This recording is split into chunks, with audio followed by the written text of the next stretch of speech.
Hey guys, happy Wednesday. Thanks for joining me today. Whether you're watching in the replay or you're here with me live, welcome. As you saw today, we are going to be flowing and we're going to be going over some foundational animal flow moves that you're seeing in your programs just to review, or if you're learning it for the first time, to make sure that you're really getting the most out of these positions.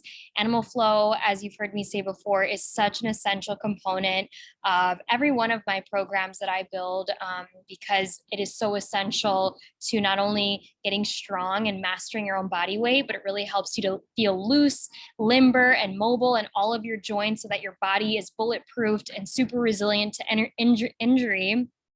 And not to mention, when you begin to link it together into different choreographies and flows, it can be highly metabolic, meaning it works your entire body with integrative movements to really get your heart rate up, make you sweat, and boost your metabolism. So it can really be a form of cardio as well. So before we get to that high level, it's important that we do the basics really well. And that way it's also going to feel nicer on our bodies when we start to put together more complex flows. So what I'm going to be going over today, since it's been a while since we've done an animal flow class, is we're going to go over beast walks. I'm going to show you how to do those forward, backward, as well as left to right in the lateral. We're also going to be going over crab reaches and a few different modifications if anything about that particular move is not fun or your body needs a modification due to an injury. I got you. Then we're also going to be going over ape and ape reach. And then finally, we're going to finish up with full scorpion. All right, so we have a good couple handfuls of moves there, and we're going to jump right into it. So this is a really good kind of, like I said, review. And maybe it's also for the first time. So I feel like I have to sneeze. Oh, these allergies. Excuse me. So we'll hang in there because I'm like surrounded by a lot of trees. I feel like that might be irritating my allergies. We're going to flow with it. I got my mat set up here and hopefully this will be a good spot for us. And we're going to get right into it. So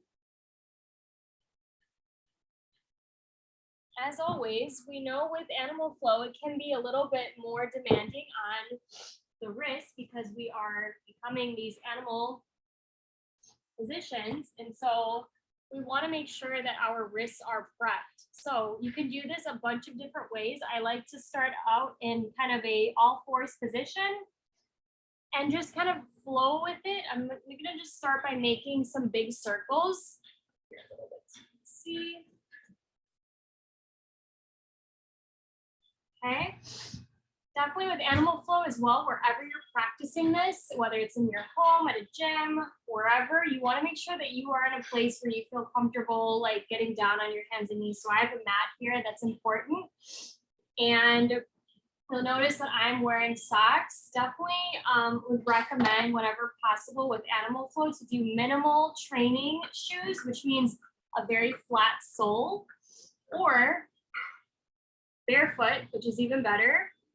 Or you could do socks like me. Just a clunkier sole is going to make it a little bit harder to transition. So that would just be a little hot tip for you. And as I'm doing these circles, you'll notice that I've changed the direction of where my hands are placed. It's going to give me just a different stretch. And everybody's different. A lot of times we also have built-up stress around the wrist because of holding our phones, working on computers, typing a lot, right?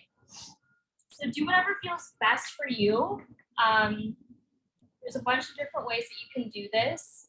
And just wanting to get all of the angles because your wrists are very mobile. They move in all of these different directions. So that's why you might find one type of stretch is a little bit more intense than the other.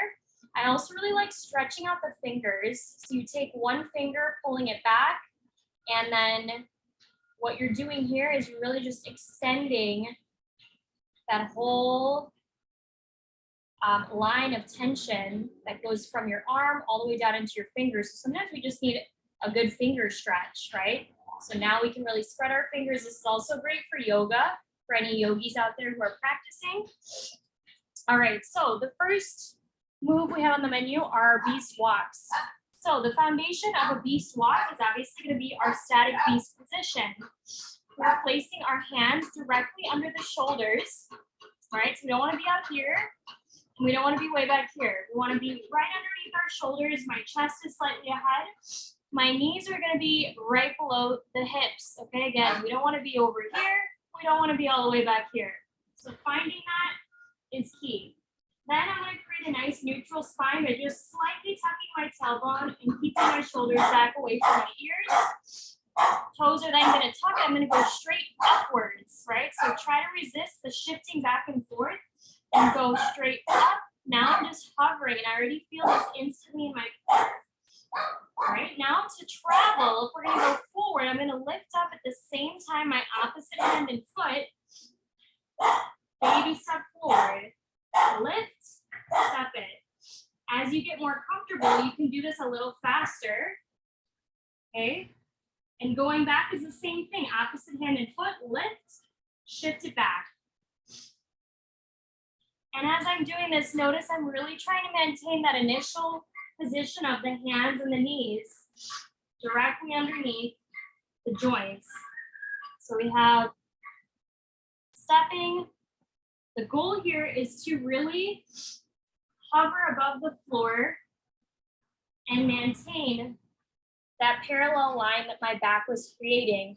So think less about traveling super far, right? I think a lot of times we get this confused with what we see a lot in like maybe fitness classes or online with like these bear crawls that are like really kind of messy looking and a little uncontrolled. And we want to really harness your natural body weight, right? We want to really own the body weight and not just kind of power through it. So that's the difference here. And that's why you want to take all of these moves really slow, especially in the beginning, and just own it. And if it feels a little bit uncomfortable, that's okay. You're getting stronger. All right, and then last, we have the side to side or lateral beast crawl. So you're gonna set up the same way, right? I'm facing a different way now because I gotta go left and right. Same idea, always opposite hand and foot, but now you're shifting to the side. So this is a really awesome skill because how often do we move this way day to day, right? Anything we don't do day to day is really gonna amp up our resiliency and our athleticism. Oops, see, and sometimes you mess up. Opposite hand and foot, travel together. Your body's gonna let you know if you mess it up because it's not gonna feel as natural. And again, as I'm doing this, I'm trying to maintain a nice level spine the whole time. Okay, excuse the dog that's barking, I know it's a little distracting. Okay, next up we have crab reach and a few modifications. So crab position, we know, feet are planted, hands rotated down and back, fingertips pointing away from you. Make sure that you really draw those hips down and back, and I'm actively pushing down into the floor through my palms. From here, a modification for the traditional crab reach, you can begin just by lifting off one hand, push through the heels, thrust those hips up to 90, and simply end your crab reach here, right? This could be enough for you. You're getting that full extension in the front of the hips. You're getting that corkscrew. Notice I'm angling myself down into this lat and then keeping this shoulder blade packed really nice and tight. Pull back through the heels all the way back to starting position. Okay, so this is the first kind of level of crab reach. Other side, lift off, maintain the position, big breath out, exhale, press the hips up, corkscrew that bottom shoulder blade, okay, and looking down at the floor, continue that line. Opposite. Now we're gonna go for the full crab reach. I'm gonna just extend my arm across my body, and this is just gonna finish out the stretch. Now I'm getting a nice big stretch over the top. Notice I'm arcing over, and then I'm gonna come on right back down. Here's what it looks like on the other side. Full crab reach. This arm on top is pulling my hips up higher, lowering back down. So this one, you're gonna feel a big stretch in the hips, glute activation, and quite a bit of lat work, right? Which is the sides of our backs that are supporting us. Super important you don't let the shoulders shrug up and disconnect. Keep it packed and supported so your shoulders don't do the work, and you can do this more from the side of your back of your lats. Okay, if for some reason those don't work for you, another variation could simply be coming into this 90-90 position, as we've talked about before for some of your warm-ups. Keep one hand down, corkscrew next to your front hip, and then simply press up through the back knee, reach over. This is still in that same family of crab reach, just a little bit friendlier on the joints, not as intense, still highly effective. So I'm just pushing down through both of my knees and stretching upward. Okay. All right, moving on. Next, we're gonna go into Ape. Okay, Ape is a really great one. It's gonna help you get deeper into your deep squat. And it's also gonna be great for your ankles if you're a little tight in there. Inner thighs, a lot of us need that stretch. Okay, so here's what just a traditional Ape looks like. It's just a really deep, low squat, right? And it varies from person to person where your feet need to be and how low you can get. Now, for some people, if you have locked up ankles or you're super tight in your hips, maybe you're not able to get your heels all the way down on the floor, and that's okay. So one hot tip, I would say before you do this move, if it's a little bit more challenging to get down, make sure you do some really good ankle warm up, foot up against the wall, work those ankles, maybe trigger point underneath your calves, okay? And then once you work your way into that, your ankles are prepped. Now we can get into Ape position. So one way that feels kind of good to get into it is a forward fold as you breathe in. Exhale, turn those toes out, drop down as far as you can, support with your hands as you puff your chest up, push the knees open. So this is just a little bit of a drill to get you down into there. And then you'll notice that as you do this over time, you'll get lower and lower into that position. And if your heels still don't touch the floor, that's okay. You can still do this move and practice it. Just remember to fight the urge for the ankles to collapse inward and the knees to collapse inwards. Always work on pushing outward. Use your glutes, which will naturally fire up, and then a nice long spine, open chest. For Ape Reach, two moves that we have. On the inhale, we're going to curl inward. Think of kind of like your cat position from cat-cow. Curl forward as you reach those arms ahead of you. Chin tucks down against the chest. As I exhale, I'm gonna lift my head up, open my arms kind of like a flower blossoming, and then pull my thumbs back and reach down and away. So I'm really firing up the backs of my shoulders. The upper back is pinching together like a row. Chest and head are lifted. And then now I'm purposely propped up a bit onto my toes. So for this part of the Ape Reach, you wanna try to lift up and out of those hips, heels off. Again, putting it all together, inhale, Ape Reach. Exhale, open. Notice I'm sitting back into my heels, rounding and tucking. Exhale, opening it up. Pull those shoulder blades down and back. This is a really great full body opener, chest opener. Gets those upper back shoulder blades firing. And of course, big stretch in the hips as well. So that's your Ape Reach. All right. The last move we're going to go over today is full scorpion. So I'm probably going to spill off of my mat a little bit here. This one definitely travels a bit. So we can get into scorpion from pretty much any position here, but I'm going to show you from crab. Okay. We're going to start with those under switches, which means we lift up the opposite hand and foot. We're going to go right leg full scorpion. Okay. So that means my right leg is going to be doing the scorpion. Right foot, left hand off the floor. We're gonna under switch, kick up. Okay, this would be our just normal scorpion. I'm lifting up high, pushing my knee up, flexing this foot. Full scorpion. Now I'm gonna take this position all the way down to the floor gently. Notice this bottom leg stays straight. Toe ball heel, catch myself. Okay, and now I'm just gonna continue alternating sides so you guys can see. Left leg is free, left foot is on the floor.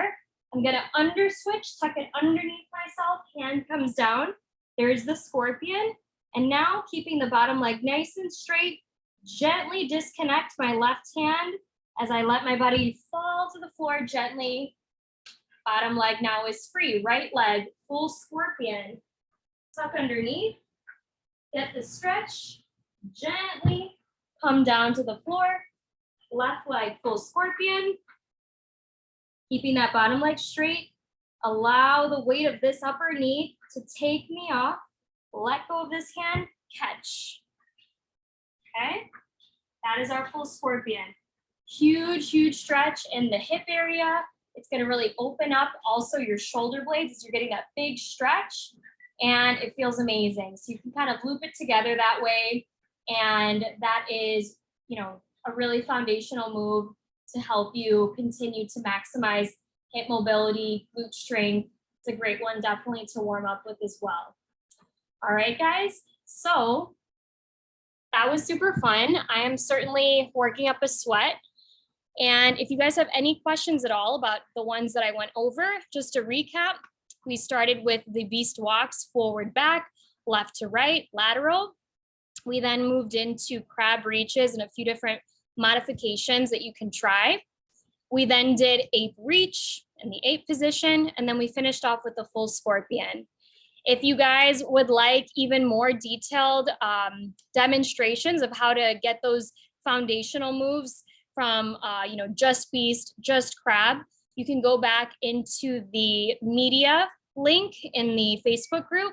And then from there, you can just search a couple months back, I think it was March, and I did an even more abbreviated version of some of these positions. And of course, you know where to find me. You can always email me, message me, leave a comment here. Let me know which one is your favorite, and practice, have fun with it. This one is, these are so accessible. You don't need anything but your body and maybe a mat. And that's it for today, guys. So thank you so much for being with me here today. I appreciate you guys. Go get those workouts in, enjoy them, and I will see you next week. Bye.